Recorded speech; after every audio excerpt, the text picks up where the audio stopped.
Lo que estás a punto de escuchar no es una historia creada para entretener. Es un acontecimiento real que dejó una huella en la historia de la humanidad. El episodio que vamos a explorar hoy ocurrió en el año 1518, en la ciudad de Estrasburgo, un fenómeno tan extraño que durante años fue conocido como la plaga de San Vito. Soy el profesor Dominic Valderrama, y esto es Ecos de la Historia. Estás caminando por una ciudad medieval y de repente ves a una mujer bailando en medio de la calle, sin música, sin fiesta, sin motivo. Al principio parece solo algo extraño, pero ella no se detiene. Pasan horas, luego un día entero, después 2, 3, 4 días. Su cuerpo está exhausto, pero ella continúa bailando. Entonces ocurre algo aún más aterrador. Otras personas comienzan a hacer lo mismo. Primero solo algunas personas, después decenas de personas. En pocas semanas, cientos de personas están bailando por las calles de la ciudad. Algunas se desmayan, otras colapsan y algunas mueren. Este evento quedó conocido como la plaga de la danza. Y hoy descubrirás cómo una ciudad entera comenzó a bailar hasta la muerte. En el verano de 1518, Estrasburgo era una ciudad al borde del colapso. Ubicada en Alsacia, entonces parte del Sacro Imperio Romano Germánico, hoy territorio francés, la ciudad cargaba sobre sus hombros el peso de años consecutivos de cosechas destruidas, inviernos brutales y epidemias que se sucedían sin tregua. La peste negra había barrido Europa menos de 2 siglos antes, matando a 1/3 de la población del continente, y sus ecos todavía resonaban en brotes localizados. La sífilis, la lepra y la viruela circulaban libremente entre los habitantes. El hambre era una compañera constante para los más pobres. En aquel universo, el hombre medieval no tenía acceso a explicaciones científicas para el sufrimiento. Dios castigaba a los pecadores. El diablo tentaba a los débiles. Los santos podían tanto curar como maldecir.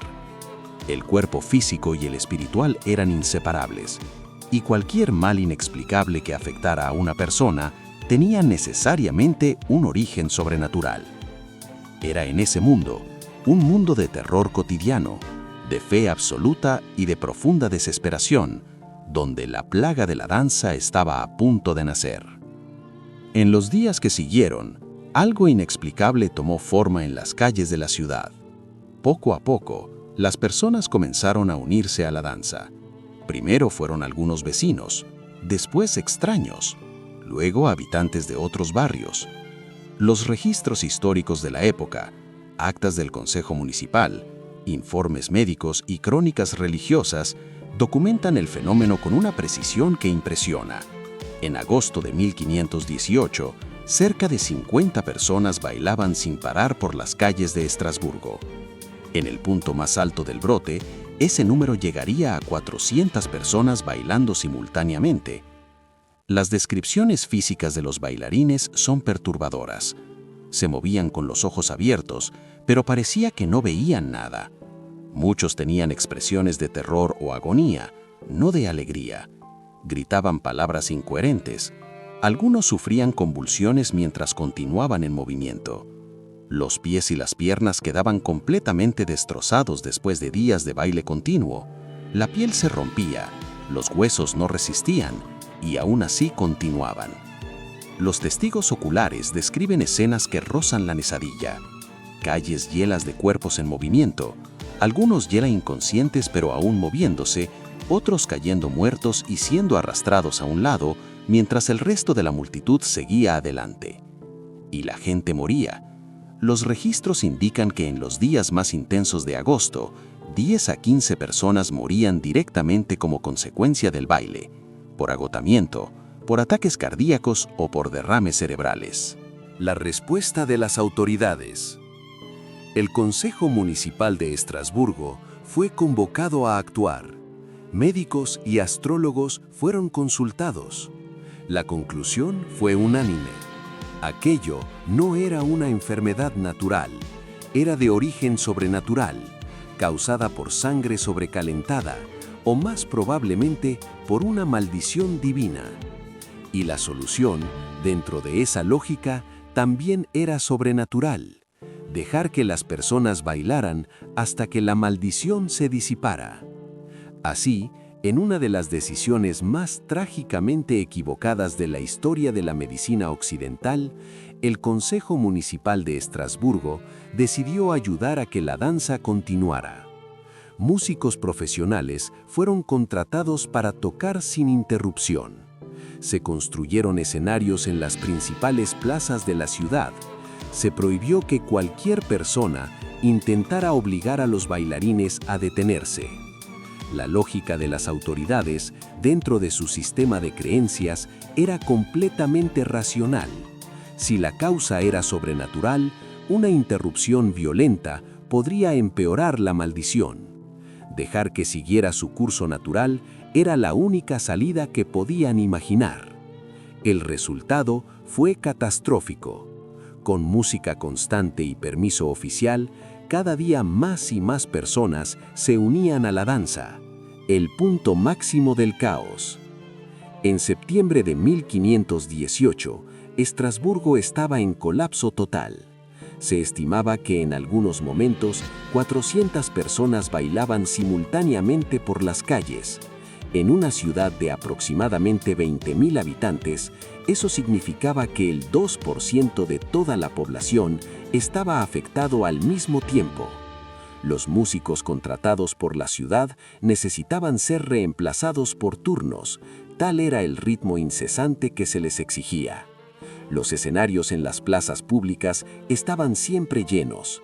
Familias llevaban a bailarines inconscientes con la esperanza de que la música los curara. Los médicos estaban completamente perdidos. Las sangrías, el tratamiento medieval para casi todo, no surtían efecto. Las oraciones no ayudaban. La internación forzada parecía empeorar la situación. Y nuevas personas continuaban sumándose cada día, sin que hubiera ninguna señal de que el fenómeno estuviera disminuyendo. En algún momento de septiembre, el Consejo Municipal admitió que su política había fracasado de manera devastadora. La decisión de contratar músicos fue revertida. Las autoridades comenzaron a apartar activamente a las personas de la danza. Los escenarios fueron desmontados. La música fue prohibida.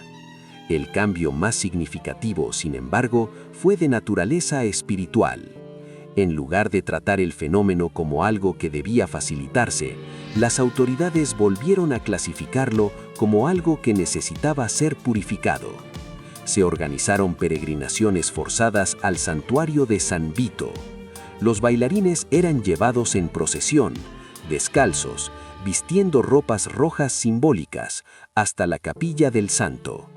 Los sacerdotes rezaban sobre ellos individualmente. Zapatos de cuero rojo eran colocados en sus pies. Y lentamente, a lo largo de las semanas, la plaga de la danza fue llegando a su fin. En octubre de 1518, los últimos casos registrados desaparecieron. El número exacto de muertes permanece desconocido, pero los historiadores modernos estiman que entre 50 y 100 personas murieron directamente como resultado del brote.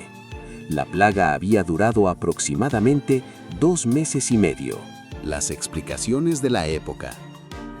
Para los habitantes de Estrasburgo, la explicación de lo que había ocurrido era clara.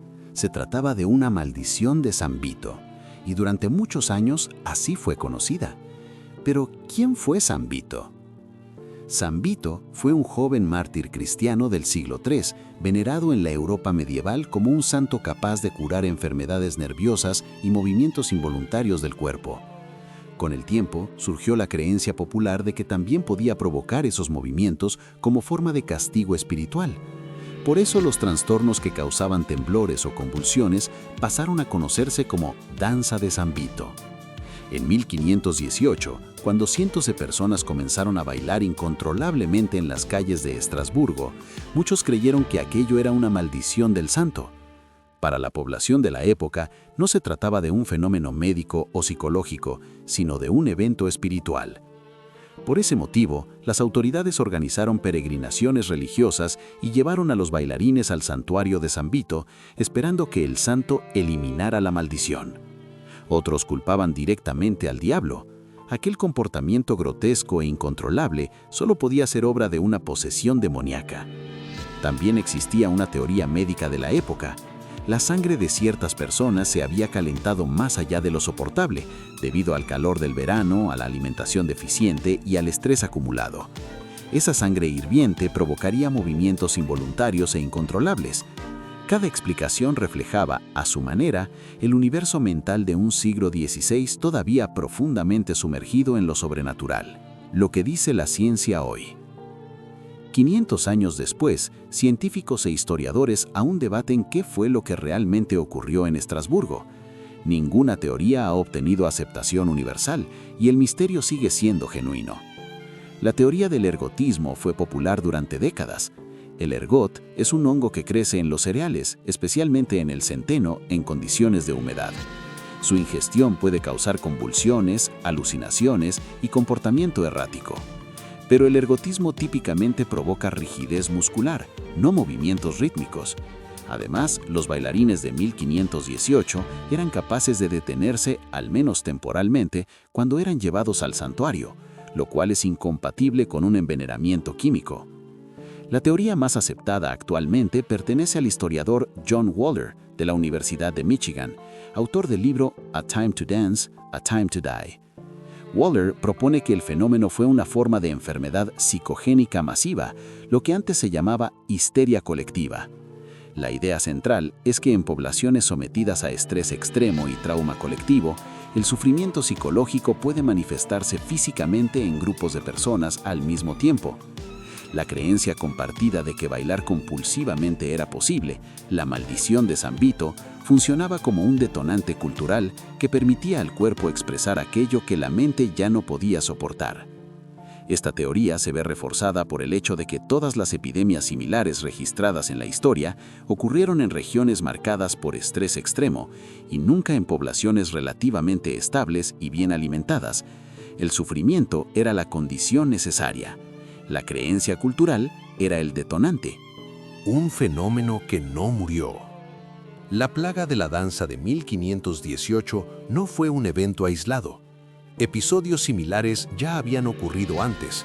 En 1374, una plaga de danza recorrió varias ciudades a lo largo del río Rin. En 1237, niños en Erfurt bailaron hasta desmayarse en masa. En 1278, 200 personas bailaron sobre un puente del río Mosa hasta que éste colapsó bajo su peso. Pero la de 1518 fue la más documentada, la más intensa y la última a gran escala. Después de ella, el fenómeno nunca volvió a repetirse en las mismas proporciones. ¿Por qué? Eso también forma parte del misterio. Sin embargo, episodios de enfermedad psicogénica en masa continúan ocurriendo en el mundo moderno. En 2012, en Leroy, Nueva York, 18 adolescentes desarrollaron simultáneamente tics involuntarios y movimientos espasmódicos inexplicables. En 2006, más de 1,000 estudiantes en Portugal presentaron síntomas físicos idénticos después de ver un episodio de una serie de televisión. En 2019, decenas de alumnas en una escuela de México desarrollaron convulsiones simultáneas sin causa orgánica identificada. La diferencia es que hoy lo llamamos enfermedad psicogénica en masa en lugar de maldición de San Vito. El fenómeno, en esencia, puede ser el mismo, lo que este evento nos dice sobre nosotros mismos. La plaga de la danza de 1518 no es solo una curiosidad histórica, dice algo fundamental sobre la naturaleza humana, sobre el poder de la mente sobre el cuerpo, sobre cómo el sufrimiento colectivo puede manifestarse de formas que desafían la razón y sobre lo que ocurre cuando la desesperación humana no encuentra ninguna otra salida. Las personas de Estrasburgo no estaban locas, Estaban en una desesperación absoluta, expresando esa desesperación en una forma que su mundo comprendía y hacía posible. El historiador Robert Bartholomew, especialista en enfermedades psicogénicas, lo resume bien. Cuando las personas no tienen un lenguaje para expresar el sufrimiento colectivo, el cuerpo a menudo encuentra otro camino. En 1518 fue la danza. En otras épocas fueron otros síntomas. El detonante cambia. La necesidad humana de expresar el dolor no cambia. Frau Trófea bailó sola durante casi una semana. Cuando finalmente se detuvo en el santuario de San Vito, nadie sabe lo que sintió. No dejó registros. Su voz se perdió en la historia. Pero no estaba sola. Cientos de sus contemporáneos compartieron aquel tormento incomprensible. Y los que sobrevivieron regresaron a sus casas, a la misma hambre, a la misma enfermedad, al mismo miedo que había desencadenado todo aquello. Y nos dejó con preguntas que 5 siglos después todavía no tienen una respuesta definitiva, sobre los límites del cuerpo, sobre el poder de la creencia colectiva y sobre lo que la desesperación humana es capaz de hacer cuando no encuentra hacia dónde ir. ¿Qué te pareció este hecho de la historia? Y así terminó uno de los eventos más misteriosos de la historia europea. Durante semanas, cientos de personas bailaron por las calles de Estrasburgo sin poder detenerse. Algunos colapsaron por exhaustión, otros murieron bajo el calor del verano, y hasta hoy nadie sabe exactamente qué ocurrió. ¿Fue un envenenamiento? ¿Una reacción psicológica colectiva? ¿Una manifestación espiritual? ¿O simplemente uno de los muchos misterios que la historia dejó atrás? Lo que sí sabemos es que la historia de la plaga de San Vito, o la plaga de la danza de 1518, revela algo fascinante sobre la naturaleza humana. En momentos de extremo sufrimiento social, la mente y el cuerpo pueden reaccionar de maneras inesperadas, a veces incluso aterradoras. La historia está llena de acontecimientos sorprendentes, algunos trágicos, otros fascinantes, pero todos dejaron una huella en la humanidad. Ahora quiero saber tu opinión. ¿Ya conocías este episodio de la historia? ¿Qué fue lo que más te sorprendió? ¿Y cómo crees que reaccionaría el mundo si algo así ocurriera hoy? Te leo en los comentarios. Y si te apasionan las historias reales que cambiaron el destino del mundo, suscríbete a Ecos de la Historia. Soy el profesor Dominic Valderrama. Hasta el próximo episodio.